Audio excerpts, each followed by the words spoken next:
अस्सलाम वालेकुम दोस्तों, कैसे हैं आप सभी लोग। मेरा नाम फैजान तनवीर है। आज की इस वीडियो के अंदर मैं आप लोगों के साथ 10th क्लास का फिजिक्स का फुल बुक लेकर आया हूं। ठीक है, कंप्लीट पेपर को हम सोल्व करेंगे यहाँ पर बैठकर और हम देखेंगे किस तरह के में क्वेश्चंस पूछे जा सकते हैं, उनका करेक्ट आंसर क्या होगा और अगर यही पेपर आपको आपके बोर्ड में आ जाता है तो हम इसको किस तरह इसमें पूरे नंबर लेकर आएंगे।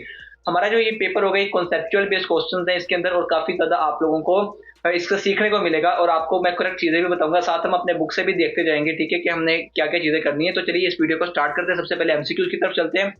The SI unit of amplitude is, तो हमारे पास होता है इसका answer metre. The unit of intensity of sound is, ठीक है वो होता है हमारे पास volt per metre square. The speed of sound in steel at 25 degree Celsius, आपके बुक में टेबल के अंदर चैप्टर नंबर 2 में लिखा हुआ है। ठीक है, उसका आंसर होगा 5960 मीटर पर second. Refractive index of air is हमारे पास होता है 1। चैप्टर नंबर 3 का एमसीक्यूज है। The power of lens is equal to, chapter 3 का ये एमसीक्यूज है 1/f। The capacitance is defined as Q over V। ठीक है, इसका करेक्ट आंसर ये अभी कैसे है ये मैं आप लोगों को बता देता हूँ। ठीक है, हमारे पास फॉर्मूला हम लोगों ने पढ़ा हुआ है Q is equal to CV। ठीक है, हमारे पास आपने इसको फॉर्मूला पढ़ा हुआ है। ठीक है, यहाँ से C निकालना हो तो वो बनेगा हमारे पास Q ओवर V। ठीक है, तो हमारी करेक्ट ऑप्शन यहाँ पर क्या बनेगी, इसका मतलब Q over V। If we increase the area of wire then its resistance also.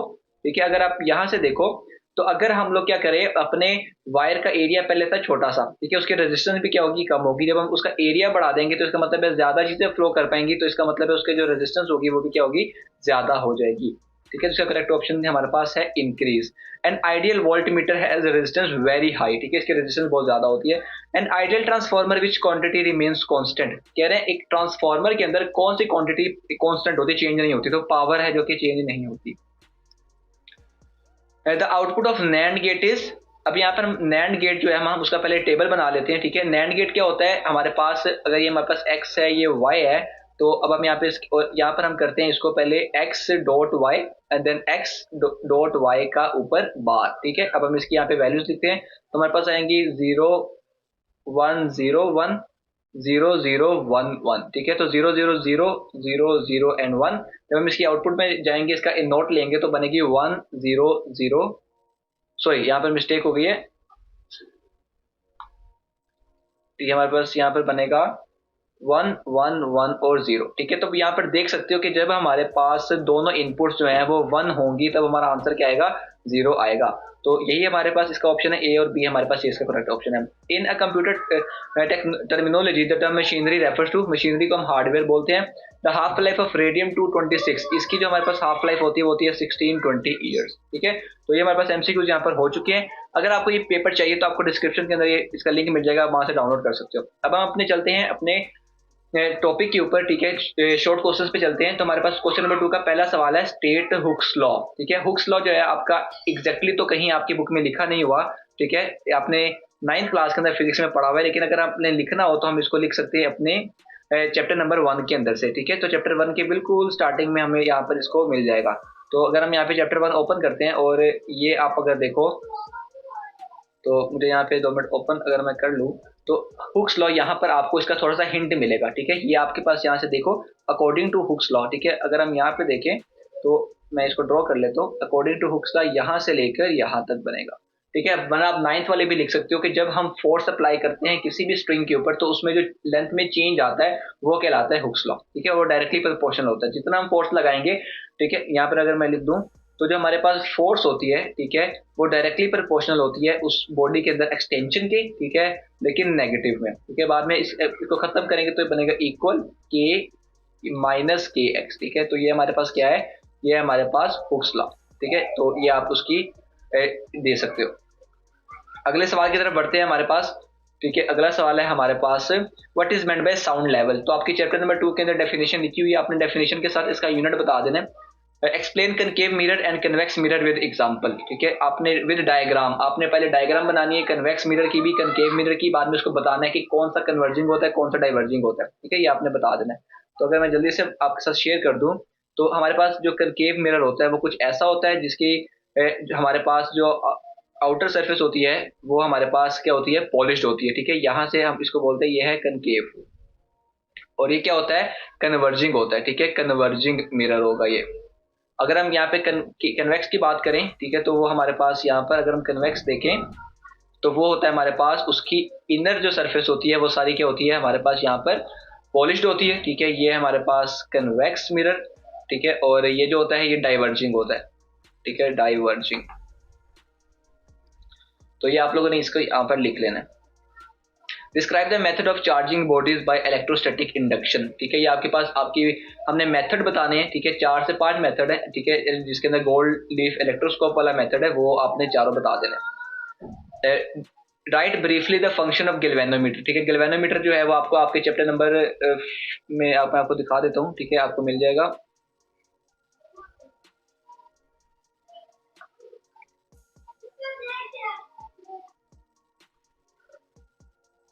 Chapter 5 के अंदर आपको इसका जिक्र मिलेगा गैल्वेनोमीटर का, ठीक है। वो आप लोगों ने यहाँ पर लिख देना, ये जी आ गया गैल्वेनोमीटर, ठीक है। Galvanometer is a very sensitive instrument, ठीक है। It is used to measure the it is used to detect small amount of current, a current of few millimetre. यहाँ से लेकर आप यहाँ तक कर दोगे, बाद में आप चाहो तो आप उसकी एक डायग्राम भी बना सकते हो, ठीक है।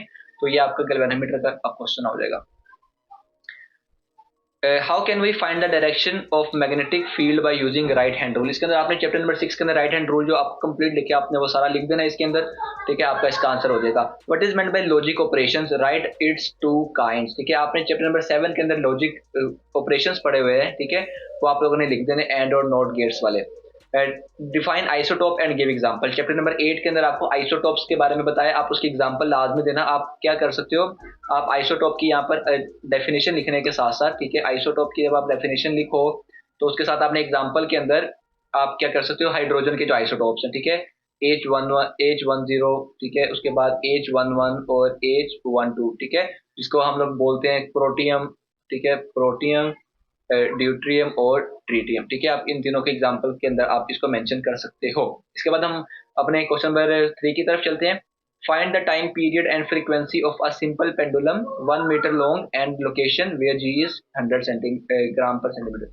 इसका मतलब है कि हमें उसने यहाँ पर जो डेटा दिया है, ठीक है, डेटा में उसने हमें क्या दे दिया है, उसने हमें लेंथ दे दी है जो कि है 1 मीटर, ठीक है। जी की वैल्यू दे दी है जो कि है 10 मीटर पर सेकेंड स्क्वायर, ठीक है। इसको जब हम सोल्व करेंगे, ठीक है, तो हम यहाँ पे इसका जो फॉर्मूला है वो लगाएंगे जो हमने पढ़ा है टाइम पीरियड का, T is equal to 2 pi square root L over ji.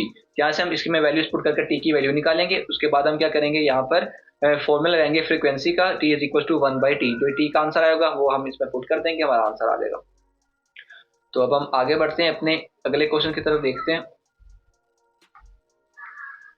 Define bell, chapter number 2 के अंदर बेल की डेफिनेशन लिखी हुई है, आपने वो सारी यहाँ पे लिख देनी और बताना है कि ये किस साइंटिस्ट के आया था, ठीक है, किस साइंटिस्ट ने इसके बारे में बताया था। Describe the law of reflection, ठीक है, दो जो लॉज है रिफ्लेक्शन के आपने वो सारे बता देने, इसके अंदर लॉज लिखने हैं, उसके साथ जो उसका स्नेल्स लॉ का फॉर्मूला है वो भी आपने देना चैप्टर नंबर 3 के अंदर।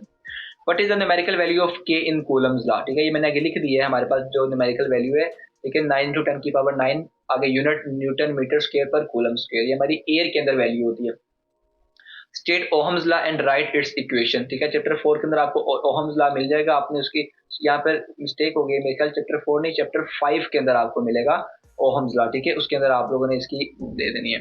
Right down 2 ways to increase the magnetic force, ठीक है, चैप्टर पेज नंबर 122 मैंने यहाँ पे मेंशन कर दिया, आपको वहां पर मिल जाएगा। हम यहाँ पे सर्च कर लेते हैं, ठीक है, पेज नंबर 122 जो आपकी बुक का पेज नंबर 122 है, ठीक है, मैं आपको यहाँ पे दिखा देता हूँ, पेज नंबर 122 यहाँ पर ही कहीं होगा। हाँ, ये आपके पास यहाँ पर है कि जो मैग्नेटिक फोर्स है, ठीक है, वो कैसे इंक्रीज की जाती है, ये 3 पॉइंट्स लिखे हैं, आपने तीनों ही लिख देने, ठीक है, इसके अंदर।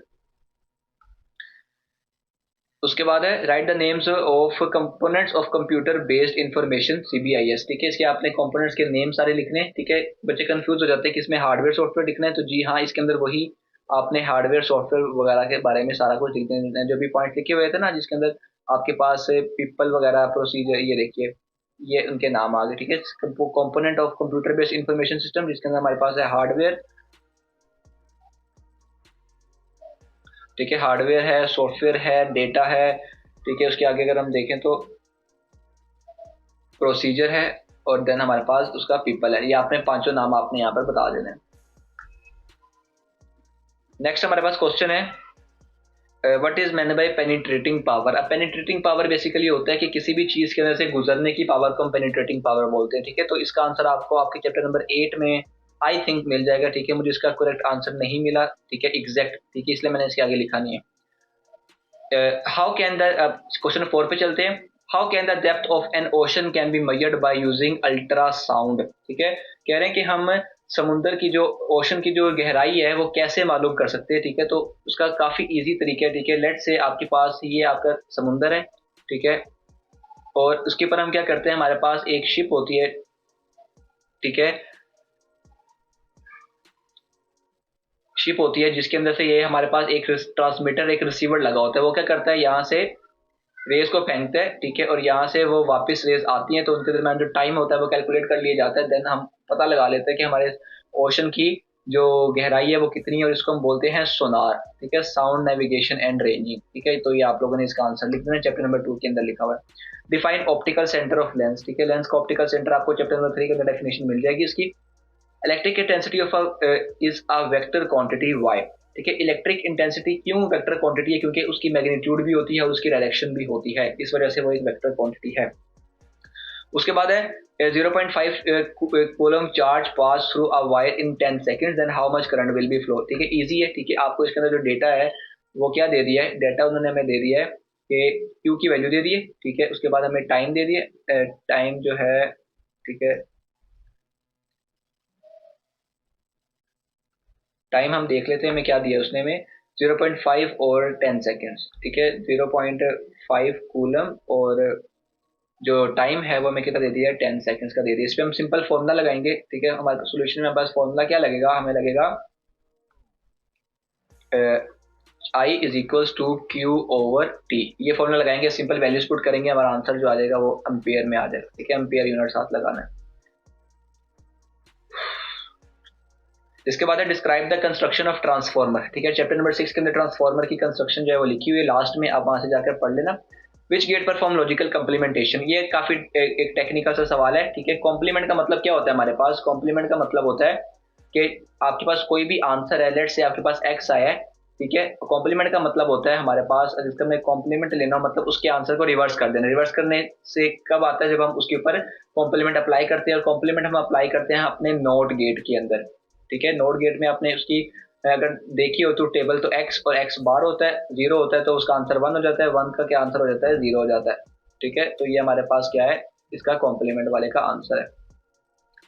What is the function of CPU, CPU का फंक्शन आपने लिख देना है। सीपीयू क्या होता है जी, सीपीयू हमारे पास क्या होता है, आप ही बताओ मुझे, आप लोगों को ज्यादा पता होगा सीपीयू का, ठीक है। सीपीयू हम कहते हैं सेंट्रल प्रोसेसिंग यूनिट होते हैं, ठीक है। सीपीयू का आपने क्या लिखना है, स्टैंड फॉर लिखना है, सेंट्रल, ठीक है, सेंट्रल प्रोसेसिंग यूनिट। एंड इसके बाद आपने लिख देना कि it is also called brain of computer, ठीक है, ब्रेन ऑफ कंप्यूटर होता है हमारे पास। उसके बाद आप लिख देना कि ये सारे फंक्शंस को क्या करता है, परफॉर्म करता है, ठीक है, फंक्शंस परफॉर्म करता है ये, ठीक है। इसके अंदर दो चीजें होती हैं, एक को हम बोलते हैं ALU जिसको हम अरिथमेटिक एंड लॉजिक यूनिट बोलते हैं, दूसरा इसके अंदर होता है CU, ठीक है। तो ये चीज कुछ चीजें आप लोगों ने इसके अंदर लिख देनी है। देन हम बात करते हैं डिफाइन फिशन रिएक्शन, जो चैप्टर 8 के अंदर फिशन रिएक्शन लिखा हुआ है। फिशन रिएक्शन होता है हमारे पास कि जब हम किसी भी बड़े एटम को ब्रेक डाउन करते हैं छोटे छोटे एटम्स में, ठीक है। ये बड़ा एटम था यूरेनियम का, इसको हमने छोटे छोटे एटम में डिवाइड कर दिया, ठीक है, डिवाइड कर दिया या तकसीम कर दिया, तो हम इसको बोलते हैं ये कौन सा रिएक्शन हुआ, ये हुआ फिशन रिएक्शन। अब आपसे कोई पूछे इसके एग्जाम्पल में क्या लिखोगे, तो इसके एग्जाम्पल में हम लिख देते हैं पावर जनरेशन, ठीक है। फिशन रिएक्शन जो होता है पावर जनरेशन में काम आता है, ठीक है। इसके अलावा जो आपके जितने भी आपके न्यूक्लियर मिसाइल्स होते हैं, ठीक है, मिसाइल्स, इसके अंदर ये वाला रिएक्शन किया जाता है, जो भी एटॉमिक बॉम्ब्स होते हैं, तो ये आप लोगों ने इसके अंदर लिख देना है। हमारे यहाँ पे शॉर्ट क्वेश्चन जो है वो सारे कंप्लीट हो चुके हैं। अब हम बात करते हैं लॉन्ग क्वेश्चन की। What is the intensity level of sound, right the name of its unit. Chapter number 2 के अंदर साउंड इंटेंसिटी लेवल, वो आपने कंप्लीट लॉन्ग क्वेश्चन करना है। मैं आपको बता देता हूँ आपने कहाँ से कहाँ तक करना है, ठीक है। तो वो आप करोगे चैप्टर नंबर 2 के अंदर,